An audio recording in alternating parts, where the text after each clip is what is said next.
এমন একটা সময় ছিল যখন অপারেটিং সিস্টেম ইনস্টলেশনের জন্য বুটেবল ডিভাইস হিসেবে ডিস্ক, সিডি-রম, ফ্লপি ডিস্ক এবং রিমুভেবল ডিভাইস হিসেবে ডিভিডি-রম ব্যবহার করা হতো। কিন্তু বর্তমানে ওএস ইনস্টলেশন প্রসেসের জন্য বুটেবল ডিভাইস হিসেবে ইউএসবি পেন ড্রাইভ ব্যবহার করা হচ্ছে, যা কিনা অনেক সহজলভ্য এবং অনেক ঝামেলামুক্ত একটি প্রসেস। দর্শক, টেক বাংলা 2.0 এর পক্ষ থেকে ভিডিওটি নিয়ে হাজির হয়েছি আমি নিহা।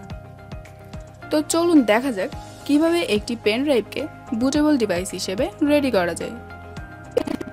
পেন ড্রাইভ বুট করার জন্য আমাদের প্রয়োজন হবে অপারেটিং সিস্টেম সফটওয়্যারের আইএসও ফাইল। বুটেবল সফটওয়্যার হিসেবে লাগবে রুফুস সফটওয়্যার, দেন লাগবে ইউএসবি পেন ড্রাইভ। প্রথমেই আপনার সবচেয়ে পছন্দের ব্রাউজারটি ওপেন করে নিন। আমি ওপেন করে নিলাম গুগল মামাকে। এবার আমরা গুগল থেকে সার্চ করব রুফুস সফটওয়্যার ডাউনলোড।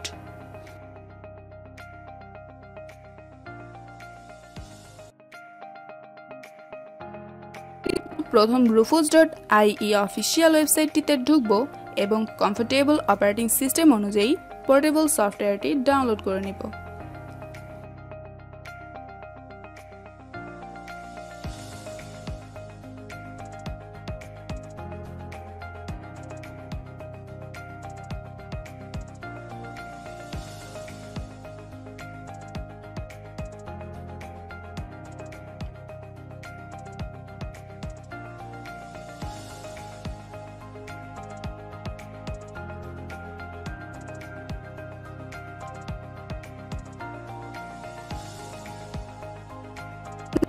এখন সফটওয়্যারটি রান করলেই আমরা দেখব নতুন একটি ইন্টারফেস। আমি বেসিক কিছু ইন্ট্রোডাকশন দিব এই ইন্টারফেস নিয়ে। প্রথমেই আসবে ডিভাইস। এই অপশনটিতে USB pen drive automatic selected থাকবে।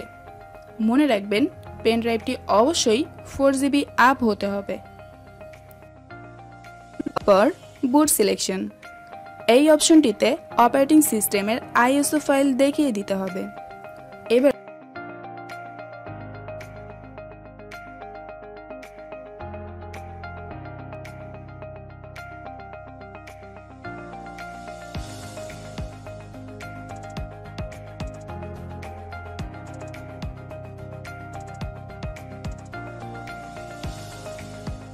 এবার আসি ইমেজ অপশনে। এই অপশনটিতে স্টার্টেড উইন্ডোজ ইনস্টলেশন অপশনটি দেখিয়ে দিব। পর আসবো পার্টিশন স্কিমায়। এই অপশনটিতে সাব 2 অপশন অ্যাভেলেবল।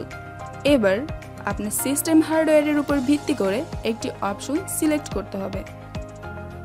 অপশন দুটি হলো এমবিআর এবং জিপিটি। এমবিআর ডিস্কের ফুল ফর্ম হচ্ছে মাস্টার বুট রেকর্ড, যা শুধুমাত্র স্ট্যান্ডার্ড বায়োস পার্টিশন টেবিলে ব্যবহৃত হয়।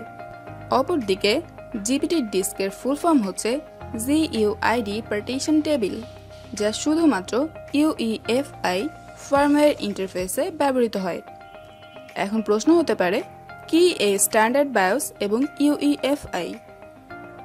শর্ট ফর্মে অ্যান্সার দিতে গেলে বলতে হয়, এই স্ট্যান্ডার্ড বায়োস এবং ইউইএফআই হচ্ছে কম্পিউটার এর হার্ডওয়্যার ফার্মওয়্যার, যা কিনা কম্পিউটার এর হার্ডওয়্যারের সাথে সফটওয়্যার কম্বিনেশনে ব্যবহৃত হয়।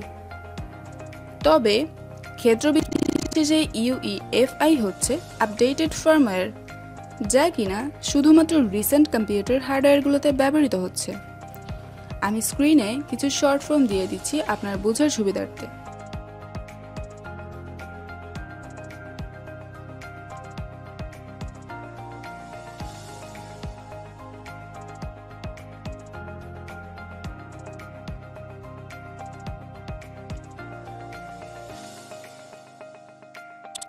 নেক্সট অপশন হচ্ছে ফাইল সিস্টেম, যা কিনা অবশ্যই এনটিএফএস ফরম্যাটে থাকতে হবে।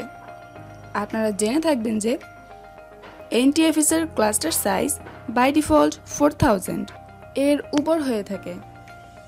এখন সব স্টেপ শেষ, সুতরাং স্টার্ট বাটনে ক্লিক করে কিছু সময় অপেক্ষা করতে হবে ফাইলগুলো কপি হওয়ার জন্য।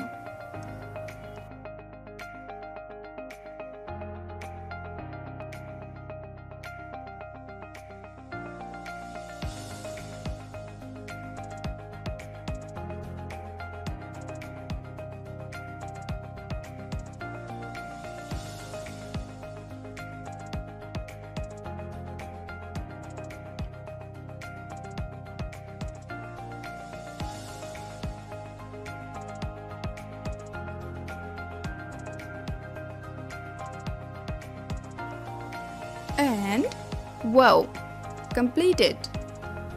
তো দর্শক, ভিডিওটি কেমন লেগেছে অবশ্যই কমেন্ট বক্সে জানাতে ভুলবেন না। আর আমাদের চ্যানেলটি যদি এখনো সাবস্ক্রাইব না করে থাকেন তাহলে অবশ্যই সাবস্ক্রাইব করুন এবং পাশে থাকা বেল আইকনটি ক্লিক করুন, যাতে করে আমাদের সকল ভিডিও সবার আগে আপনার কাছে পৌঁছে যায়। আজ এ পর্যন্তই রইল, দেখা হবে নতুন দিনে নতুন কোনো ভিডিও নিয়ে। Till then, take care and good by.